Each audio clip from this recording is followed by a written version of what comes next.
Hello everyone, welcome to Management Study. And today we are starting our new subject, which is advertising management. This is the subtopic of marketing management. We have already covered marketing management, consumer behavior, and now we are going to cover advertising management. So advertising is very creative and fun topic, and that's why I designed the PPT in that way so that you can relate with this topic. Okay. So in the topic of advertising management, we have basically 7 units. Yes. So in this topic, we have 7 units. First unit is understanding marketing communication. Okay. Marketing communication is a part of advertising. Then in unit number 2, we are going to see the introduction of advertising. Then in unit 3, we are going to understand what are the goals of advertising. In unit number 4, we are going to discuss the advertising programs. In unit number 5, we are going to discuss media planning and budgeting. In unit number 6, we are going to discuss the advertising effectiveness. What is the effectiveness of our advertising campaigns? And in unit number 7, we are going to discuss the regulations that we need to follow while doing advertisement of our products or services. So these are basically the 7 units that we are going to discuss in this course of advertising management.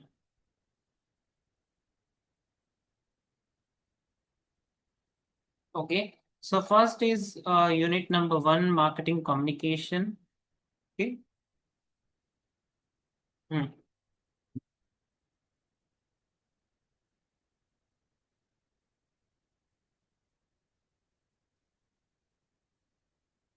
Okay. So first we will going to see the objective of marketing communication. So very first objective of marketing communication is to inform, you know, to create awareness about products, services, or brands. Marketing communication is a type of communication in which products and services are communicated towards the consumer by the brand. Okay. So the first objective of marketing communication is to inform the consumer about the product, services, or brand. Then the second objective is to persuade. Persuade means influence customers to prefer or choose your offerings over your competitors. Okay. So let's say an example, if there are two types of laptop in the market, one is HP and one is Dell, then they are called the competitors of each other. So either HP or Dell have to influence the customers to prefer or choose their offerings over their competitors. Then remind. Remind means to maintain brand presence in the minds of consumers or customers. So as a brand, you have to constantly remind your consumers about yourself, means about your brand. That if you change any, you know, shape and size of your product, if you provide it at a very discounted price, then you have to inform your consumers about this. Then build relationships. Create long-term engagement and loyalty programs so that you can build long-term relationship with your customers. Then reinforce the brand. What is the reinforce the brand means? So in this, you will strengthen positioning and brand image, okay, in the market. So you will reinforce your brand into the market, which is already existing there, but you are promoting promoting it in a very unique way, or you can improve its brand image so that it get more impression in the market. Okay. Then the last one is educate the market. Explain product features, benefits, or usage. So the last one is we all know that as a seller of a product, we need to explain the features, benefits, and usage of our products. So these are the objectives of marketing communication. First is to inform. Second one is to persuade. Third one is to remind. Fourth one is to build relationships. Fifth one is to reinforce the brand. And the last one is educate the market. Now, communication model in marketing. So, communication model in marketing is very similar. We have already studied this model. Okay, so let us understand this model. So, the first place in this model, there are basically four main elements in this model. First is the source, which is the advertiser or the seller of a product. Then there is a message that is produced by the source advertiser. Then there is a media mix, which is a channel through which the advertiser or seller advertise their product or service. And the last one is consumer or the receiver, who receives, understand, feel, connect, believe, and act according to the service.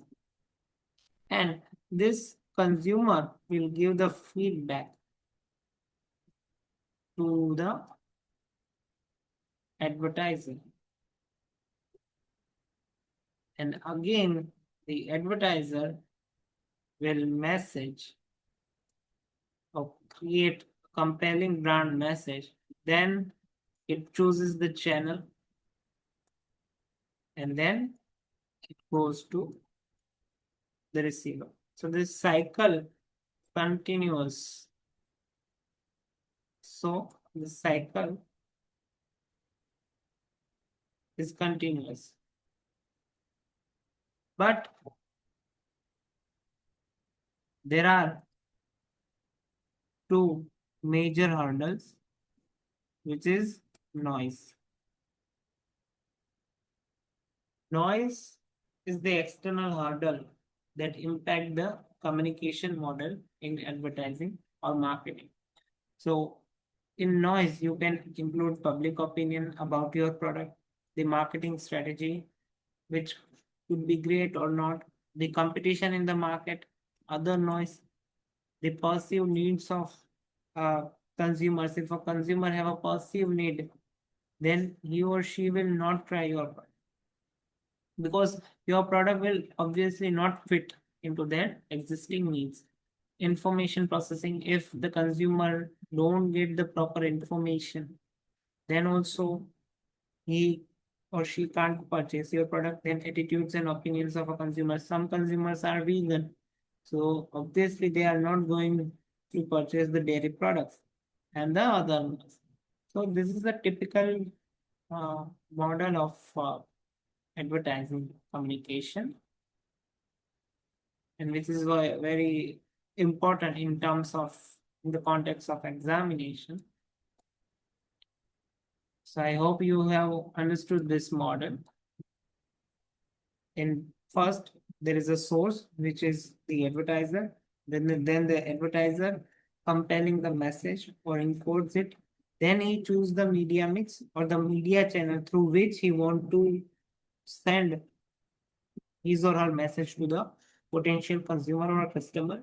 And then the receiver or consumer responds, perceive, understand, feel, connect, believe, and act according to that message. And then he gives the feedback, and this on the basis of this feedback, the source means advertiser make a decision or improve its offerings. Okay. So I hope you understand this model. Here is the sender, message, encoding, channel, receiver, decoding, and noise. Okay.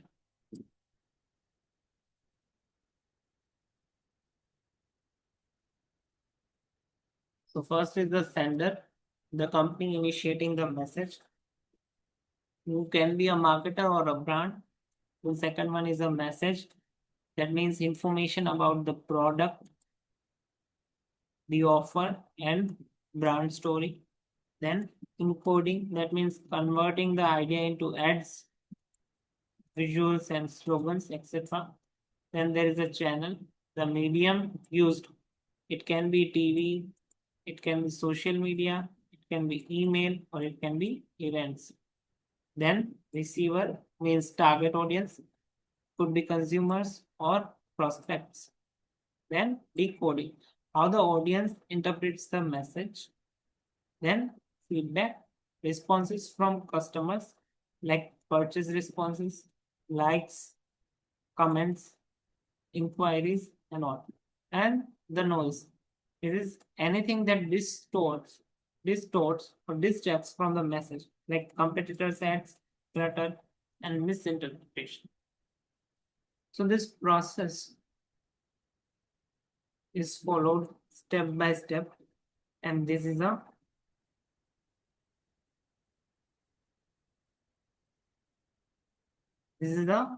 reverse process also. Okay, so first sender compelling the message, then it encodes it, then choose the channel to deliver the message, then receiver receives the message, receiver decodes the message, and according to it, it gives feedback, but noise is in between the process. So noise can be in channel also. Okay, here you can also have noise. It can be in feedback also.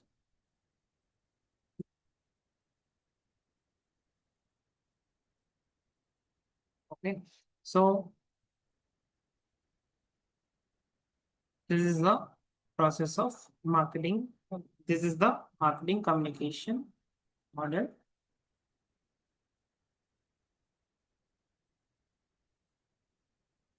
Now, IMC. IMC stands for Integrated Marketing Communication.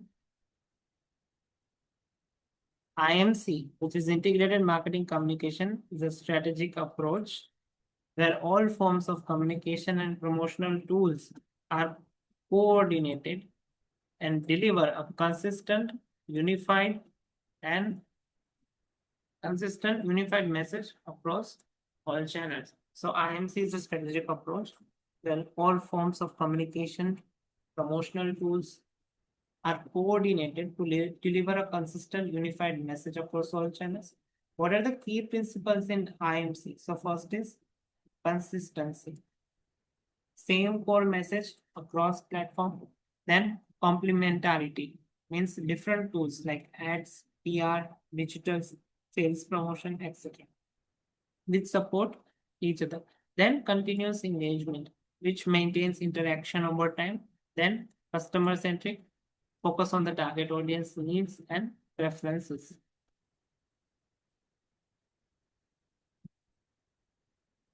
So these are the key principles of IMC. And here are the tools of IMC. First is advertising that we have already seen. Personal selling means a salesman goes to a customer and sells the product. Then digital marketing, which is very popular. You can include SEO, PPC, ads. Sorry, the ads. Then we have campaigns and all that stuff. SEO are included in the digital marketing. Public relations means media, publicity, and all. Direct marketing through it can include email marketing, social media marketing, and all, or marketing through the website. And the last one is self promotion. So you can promote it on in billboards and on TV or in radio and all that mass media channels. So these are the tools of integrated marketing communication. So these 6 tools are integrated and craft a creative message that reaches the consumer. Advertising in the evolving marketing environment. Okay, so this is the last topic of this unit, in which we see the how advertising is happening in the evolving marketing environment. So shift to digital and social media. So earlier we have seen that earlier advertising took place on the billboards, on the roads, or as in the form of physical evidence. But now advertising shift to digital and social media. It will more focused on personalization. Nowadays, the advertisers are very smart. They they craft a personalized content for the consumers according to their demographics. Then interactive and immersive formats. They use interactive and immersive media or tools to create good advertising content. Then content marketing integration means blog, email, then website, then social media, and then YouTube. All are the um, are included in the content marketing integration. Then influencer and creator economy. We all know about that influencers. They promote their product through the influencer. And the last one, which is trending, which is AI powered advertising. This is very trending nowadays. That we use AI in our advertising. So with this, we have completed our unit number 1, which is Introduction to Marketing Communication in the course of Advertising Management. So from tomorrow, we are going to discuss the unit number 2, Introduction to Advertising. Thank you for listening this lecture.